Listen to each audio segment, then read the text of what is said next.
Earth, our home.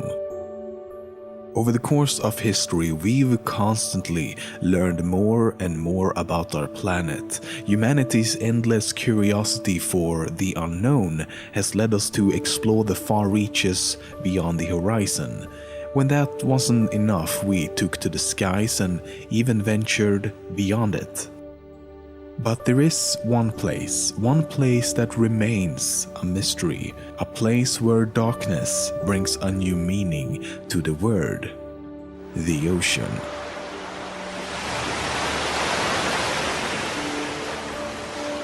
72% of the Earth's surface is covered by water, yet 95% of the world below the surface remains unexplored. We have better maps of Mars and the Moon than we do of the ocean floor. Nearly 50% of all life on Earth is also found in the ocean. But scientists estimate that at the very least 1 million more aquatic species has yet to be discovered, which basically means that theoretically, no matter how unlikely or illogical it might be to us now, there is still a chance that a talking jello sponge-like creature is enjoying a delicious Krabby Patty right as we speak.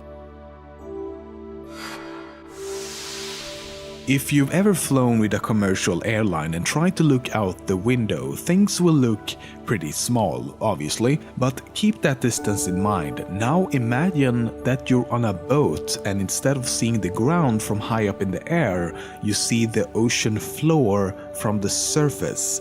That's how deep the Challenger Deep is. At a depth of almost 11,000 meters, it's the lowest known point in the ocean. The most amazing thing though is that we have been there. Humans have actually touched the bottom of this place. And not only that, we did it in 1960. 1960, that's over 50 years ago now.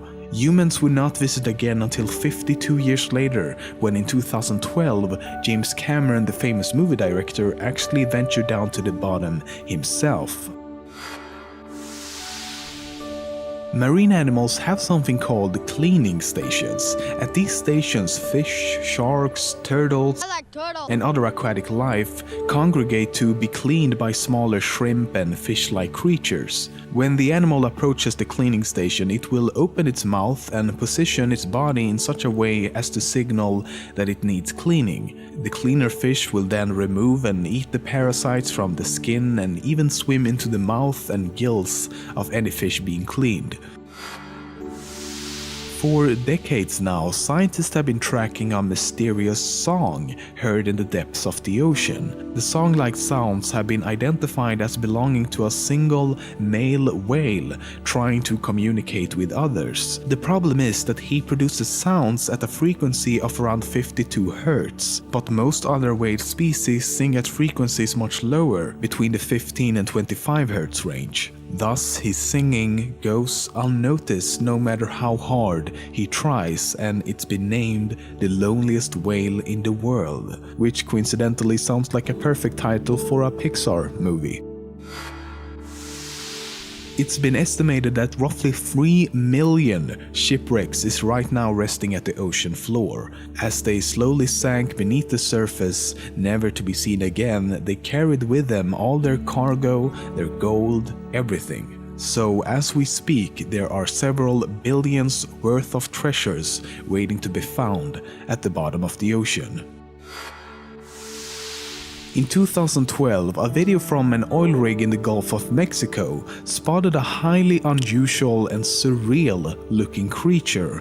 It was captured over 1,000 meters below the surface, floating around like a sheet or a blanket in the water. The creature was later revealed to actually be a form of jellyfish, Deepstaria enigmatica to be exact, which is an awesome name by the way. Not much is known about the animal other than that it lives at a depth of between 1,000 and 2,000 meters. There is something called deep sea gigantism, and it's exactly what the name suggests. It's the tendency for deep sea animals to display a larger size than their smaller, more common relatives. For example, the giant and colossal squid.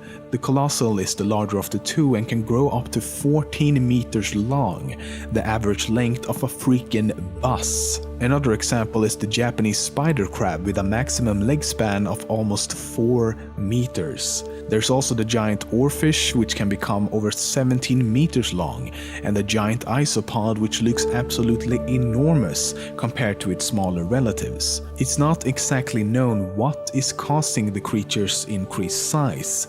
It could be the result of adaptation for scarcer food, greater pressure, the extreme temperature and complete lack of sunlight, or for other unknown reasons.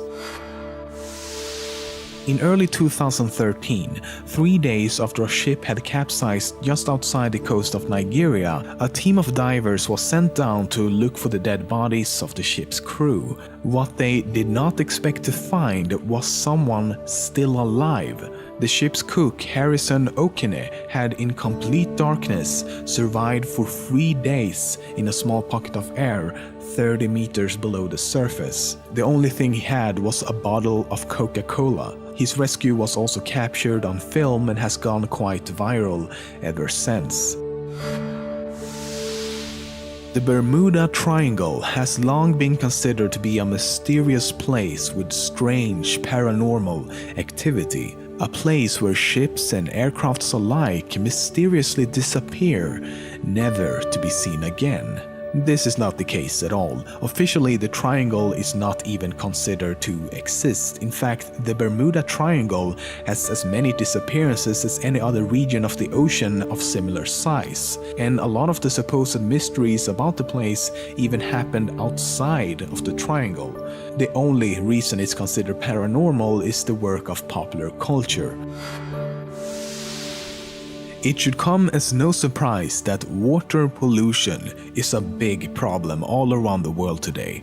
Our complete disregard for destroying something that is absolutely essential for life on this planet is nothing short of astounding. And it's not just about the life in the ocean, it's about life on Earth, humans included. Millions of marine creatures, birds, and terrestrial animals are killed every year as a direct consequence of pollution. In China, over 90% of the water in and around cities is polluted, which should come as a shock to no one as they release around 60 million tons of waste into the ocean every single day. The issue comes down to our inability to account for long-term effects, the fact that what we do now, today, could literally mean life or death in just a few short years. But let's not forget about our pollution of the skies. Global warming has an enormous effect on the oceans as well. About 30 to 40% of the carbon dioxide we release into the atmosphere dissolves into the ocean, rivers, and lakes. It reacts with the water to form carbonic acid and starts a process called ocean acidification, where slowly but increasingly turning our oceans into acid. Let me say that again, just to let you know how moronic this really is.